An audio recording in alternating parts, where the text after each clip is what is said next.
ịma na ihe anyị na-akpọ king n'ala Igbo abụrụ igwe.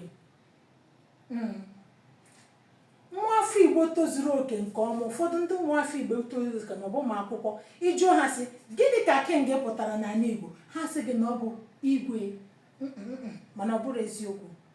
Kedu ka anyị si nweta ha bụ igwe? Anyị lere anya n'elu, anyị asị eluigwe, eluigwe.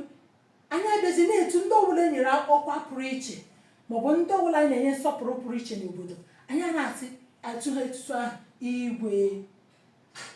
Igwe bụ etutu ahụ anyị na-etu ndị mere nke ọma maọbụ ndị anyị na-akwado ugwu, ndị e nyere ọkwa pụrụ iche n'obodo, anyị na-etu ha igwe. Igwe abụrọ king, ihe ọ pụtara n'ala Igbo anyị abụrọ king, mana ọ bụ etutu ahụ anyị na-etu king anyị. Gịnị bụkwanụ king n'ala Igbo? Ọ bụ eze. Ihe anyị na-akpọ king n'ala Igbo bụ eze. Ya mere anyị ji nwee si nwunye eze anyị na-akpọ ya eze nwanyị, adaeze anyị akpọ ya adaeze, enwekwara dibe eze, nwa eze nwoke. Ihe ndị ọcha ahụ anyị na-etu ndị be eze, ndị ha na ndị eze bi. Ọ bụrụ igwe.